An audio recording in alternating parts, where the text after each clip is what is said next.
Assalamualaikum warahmatullahi wabarakatuh. Perkenalkan, nama saya Syifa Nabila. Di sini saya akan memaparkan materi mengenai gerakan literasi digital di masyarakat. Nah, apa sih gerakan literasi digital di masyarakat ini, dan kemudian bagaimana sasaran gerakan literasi digital di masyarakat ini? Jadi, makna dari sasaran gerakan literasi digital di masyarakat ini memang sangat penting untuk dipahami oleh kita semua, karena bagaimanapun kita telah masuk di era globalisasi, di era teknologi informasi, di mana teknologi informasi itu sudah menjadi penunjang utama dalam hampir seluruh aspek kehidupan kita. Maka dari itu, disinilah poin pentingnya mengedukasi masyarakat, terutama tentang literasi digital, agar masyarakat Indonesia khususnya dapat menjadi pengguna teknologi informasi dan komunikasi yang bijak, kreatif, dan juga efektif. Nah, karena memang sampai sekarang itu masih banyaknya gitu ya hal-hal yang tidak berkesinambungan atau yang tidak sinkron gitu antara keterbukaan informasi yang dapat diterima oleh masyarakat dengan kecerdasan mereka untuk menggunakan sarana digital tersebut gitu dengan bijak. Nah, seperti itu. Nah, jadi di sini kita akan membahas juga tentang apa sih tujuan literasi digital di masyarakat.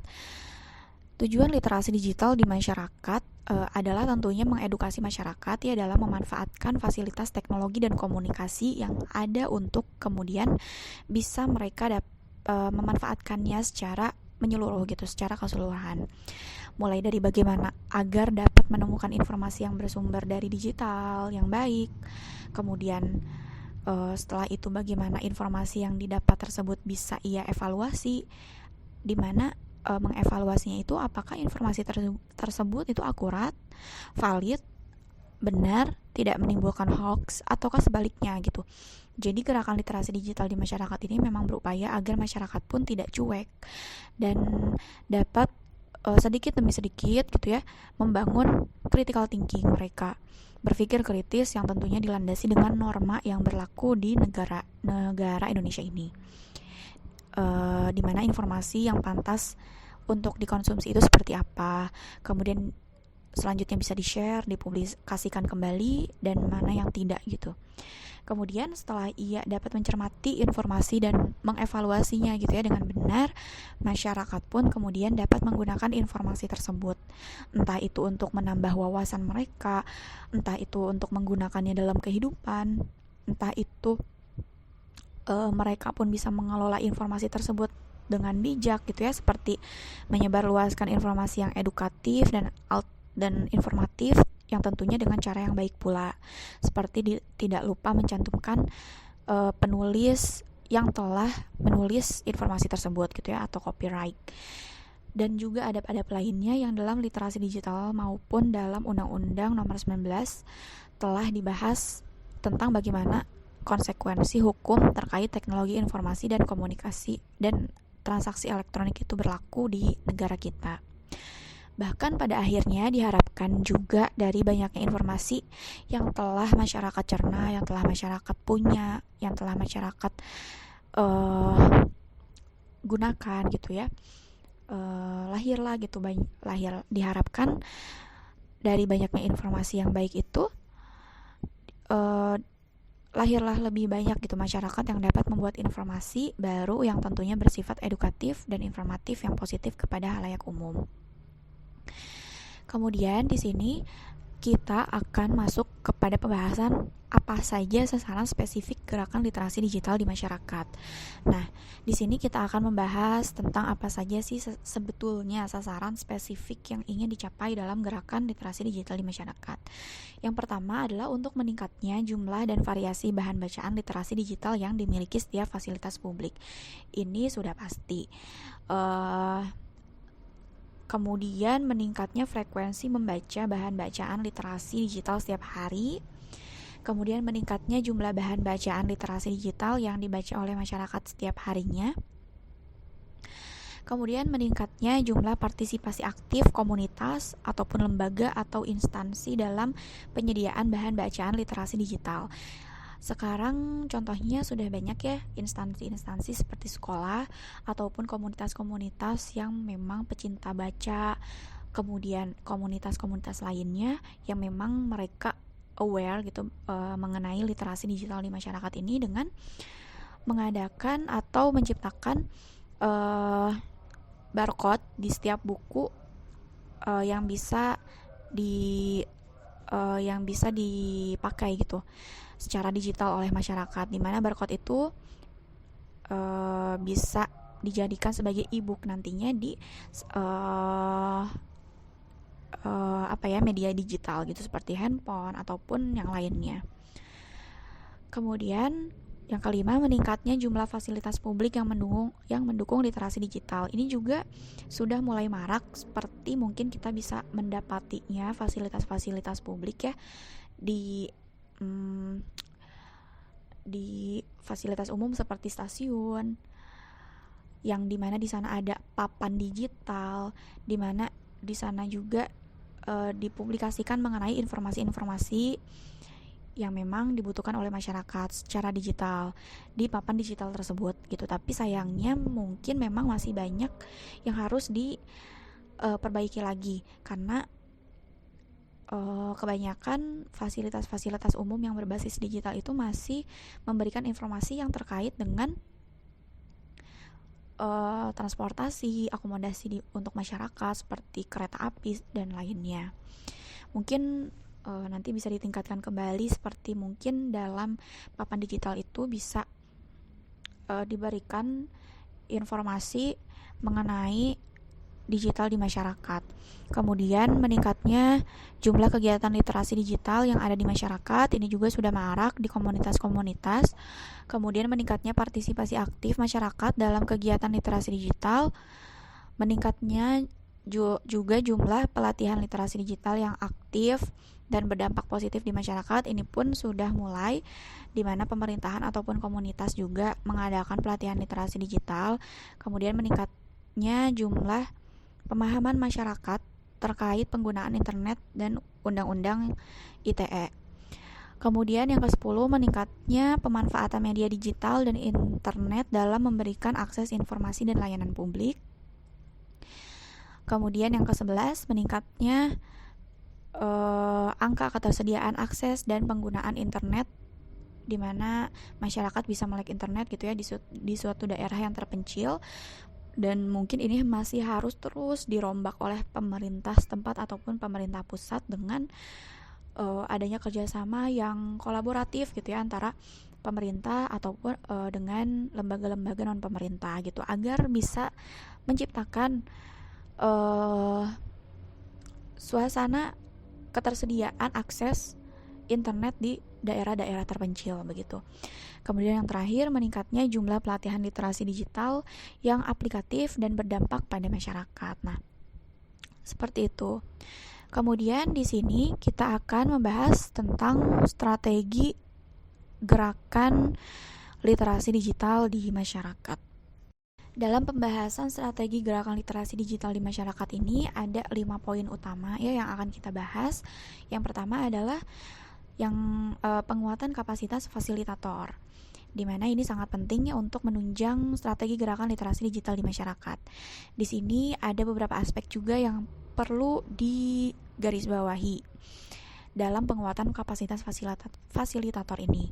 Yang pertama adalah pelatihan penggunaan aplikasi atau perangkat digital untuk masyarakat. Nah, pelatihan penggunaan aplikasi ini sangat penting sekali.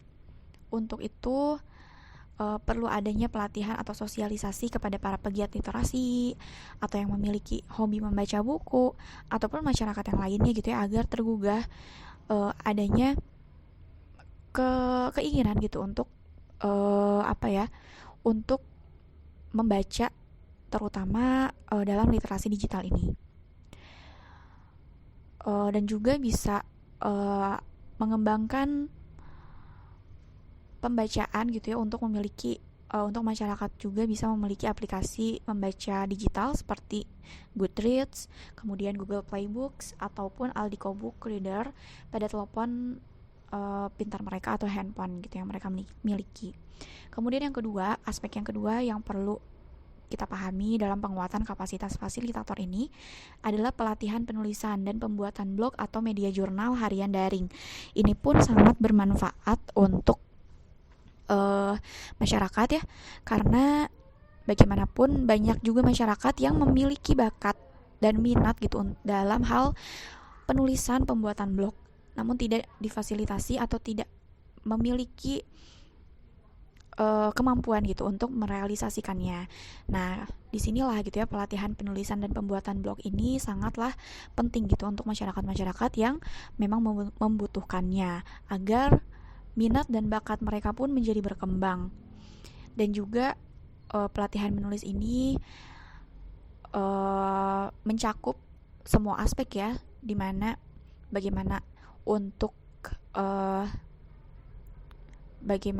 memilih media sosial yang memang cocok untuk diri mereka masing-masing, kemudian pelatihan menulisnya, kemudian pelatihan membuat akunnya, serta cara menuangkan tulisan pada akun tersebut menjadi salah satu hal yang perlu didorong kepada masyarakat, kepada para penggiat literasi agar tulisan yang telah dibuat itu dapat dibaca oleh banyak orang.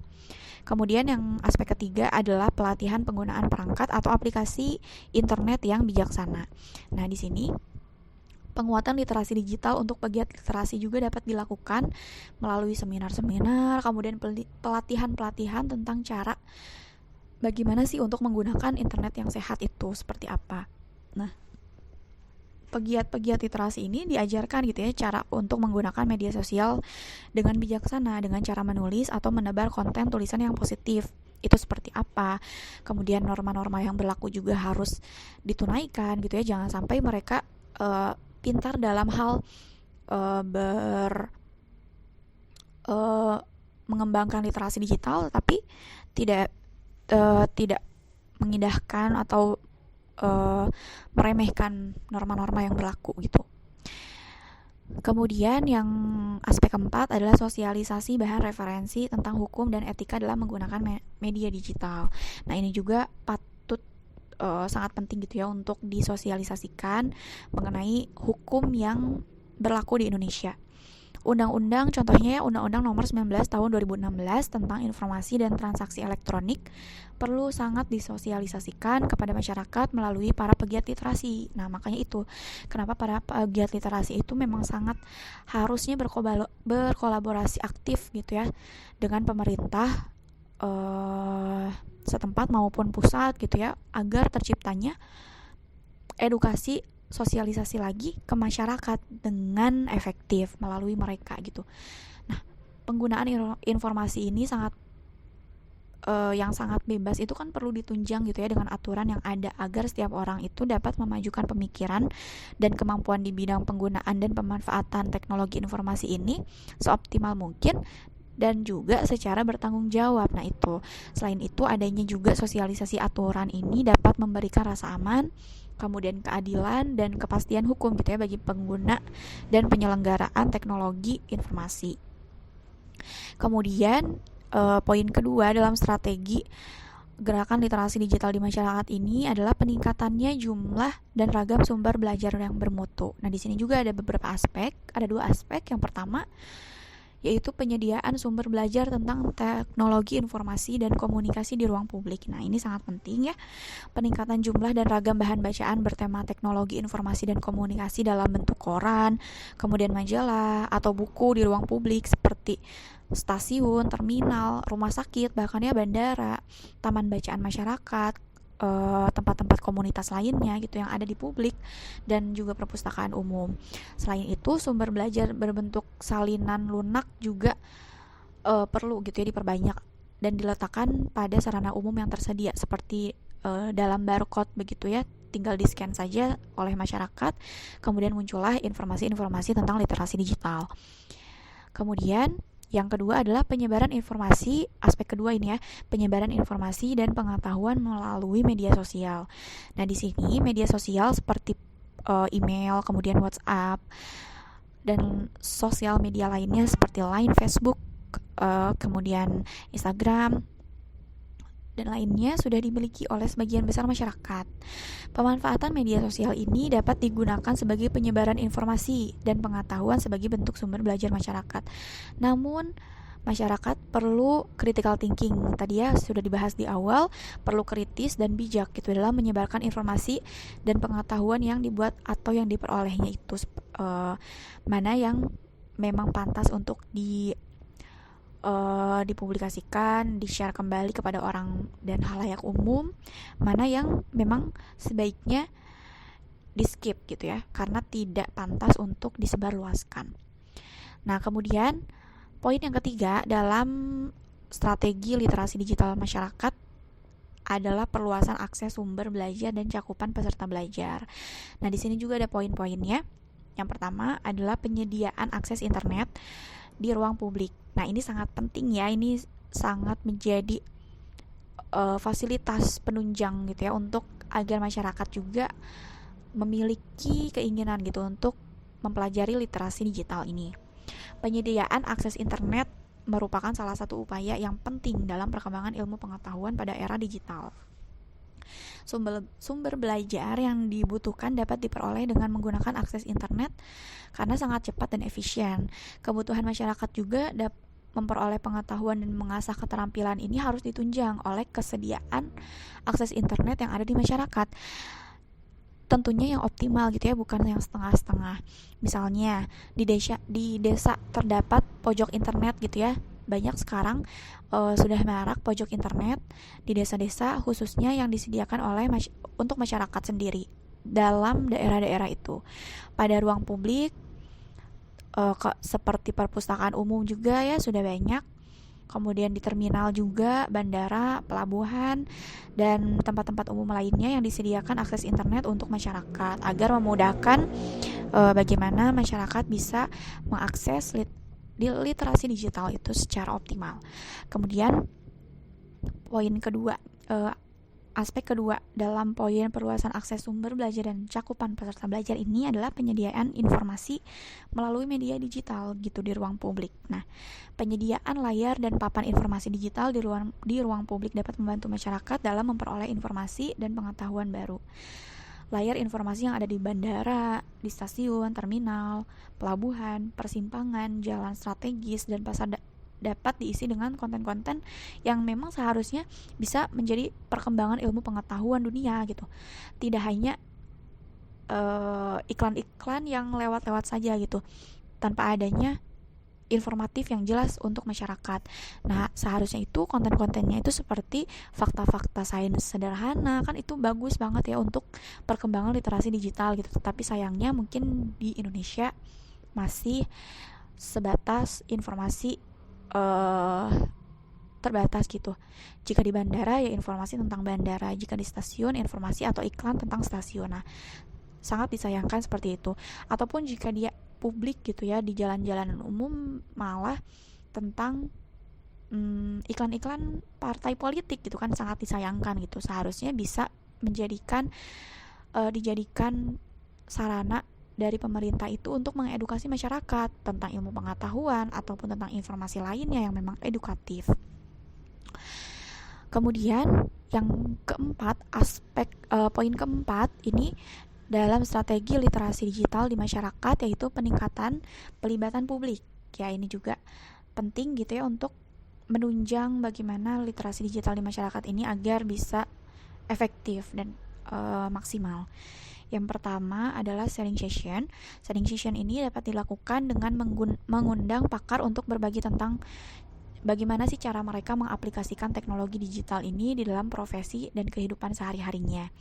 Profesi kan itu banyak ya, dan bagaimana sih setiap profesi masing-masing dari pakar itu bisa juga maksimal gitu dalam pengembangan di dunia digital gitu. Jadi tidak hanya di dunia offline saja, tetapi di dunia online pun mereka bisa mengedukasi tentang profesi masing-masing gitu ya, untuk masyarakat tentunya. Kemudian pelibatan para pakar ya, praktisi dan profesional secara personal atau kelembagaan yang berkaitan dengan dunia teknologi informasi dan komunikasi di masyarakat dapat meningkatkan literasi digital masyarakat melalui berbagai kegiatan yang menyenangkan seperti pada kelas inspirasi dan kelas berbagi. Kemudian materi yang dibagikan oleh pakar, praktisi dan profesional juga dapat disesuaikan dengan kebutuhan masyarakatnya, dengan kebutuhan pada respondennya gitu ya. Nah, kegiatan sharing session ini dapat dilakukan dengan berkolaborasi. Sekali lagi, berkolaborasi itu sangat penting gitu ya. Seharusnya memang sangat menjadi layanan umum, layanan utama gitu yang pemerintah harus laksanakan gitu ya. Dengan organisasi-organisasi yang ada di masyarakat seperti Karang Taruna, kemudian PKK, komunitas baca, dan lain-lainnya. Kemudian aspek kedua pada poin peningkatan pelibatan publik ini adalah pelibatan para pemangku kepentingan. Nah, ini yang harus garis bawahi gitu. Pemangku kepentingan yang dimaksudkan di sini adalah pemerintah pusat, pemerintah daerah, dunia usaha dan industri media dan relawan pendidikan. Nah, mereka-mereka itu sebetulnya yalah yang sangat harusnya banyak beraksi gitu ya untuk perkembangan literasi digital di masyarakat khususnya di Indonesia ini gitu. Pelibatan semua pemangku kepentingan dalam rangka pengembangan literasi digital di masyarakat dapat dilakukan dalam berbagai bentuk. Misalnya membuat kegiatan atau aktivitas literasi digital dalam bentuk pameran digital gitu ya, menyediakan sarana dan prasarana pendukung literasi digital, kemudian memfasilitasi pelatihan fasilitator literasi digital di lingkungan masyarakat gitu ya, agar terus berkembang, upgrading gitu ya untuk fasilitatornya sendiri gitu, khususnya untuk para pegiat literasi. Nah, kemudian poin terakhir dalam strategi literasi digital di masyarakat ini adalah penguatan tata kelola. Penguatan tata kelola ini memiliki beberapa aspek juga. Yang pertama, pembuatan kesepakatan atau aturan. Kesepakatan atau aturan dalam komunitas dan pemerintah desa atau daerah terkait dengan pemanfaatan dan penggunaan teknologi dan media digital dibuat berdasarkan kebutuhan dan perkembangan setiap daerah. Misalnya, pemerintah menghimbau masyarakat ya untuk menggunakan akses gawai, televisi, atau internet pada waktu-waktu tertentu saja gitu, menggunakan fasilitas teknologi informasi dan komunikasi yang tersedia secara bergantian dan teratur. Komunitas membuat aturan, yaitu dengan mewajibkan anggotanya mungkin untuk menulis di blog secara teratur ataupun media digital lainnya. Kemudian aspek kedua dalam penguatan tata kelola ini adalah pengelokasian anggaran khusus dalam dana desa. Ini juga sangat penting ya untuk menggapai optimalnya gitu ya literasi digital di masyarakat, tentunya khususnya di desa terpencil gitu ya. Pengalokasian anggaran khususnya dalam dana desa dapat ditujukan untuk membiayai sarana prasarana dan pendampingan masyarakat yang terkait dengan pengembangan literasi digital. Nah, sarana prasarana tentang teknologi informasi dan komunikasi yang ada di desa ini memang perlu dikelola dengan baik agar keberlanjutan dan kebermanfaatnya itu dapat terus digunakan oleh masyarakat gitu ya. Harus dengan baik gitu ya. Jadi memang pemerintah setempat lah gitu yang mengalokasikannya gitu ya, yang bertanggung jawabnya, yang diamanahkannya gitu. Jangan sampai diberi amanah tapi malah teledor gitu ya, malah tidak memanfaatkannya dan memakai alokasi dana ini dengan tidak bijak ya. Kemudian pemanfaatan dana desa ini tidak hanya untuk menjaga sarana prasarananya saja, tetapi juga untuk membekali petugas pengelola juga dengan pengetahuan dan keterampilan agar dapat mengoperasikan sarana prasarana teknologi informasi ini dengan optimal. Misalnya, sebuah desa yang memiliki pojok internet untuk masyarakat dalam rangka desa melek internet dan juga mengadakan sosialisasi kepada masyarakat, ini kan perlu dana. Nah, terkait dengan pemanfaatan fasilitas yang telah disediakan juga akan optimal gitu jika alokasi dana ini betul-betul dimanfaatkan dengan baik dan bijak oleh pemerintah setempat.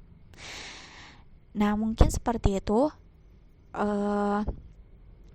tentang gerakan literasi digital di masyarakat. Sebelumnya mohon maaf apabila dalam penyampaiannya banyak kesalahan dalam kata. Semoga penyampaian ini, wawasan tentang literasi digital masyarakat ini dapat bermanfaat dan dapat kita kembangkan dan juga kita praktekkan di kenyataan. Ya, mungkin cukup sekian. Terima kasih atas perhatiannya. Wassalamualaikum warahmatullahi wabarakatuh. Assalamualaikum.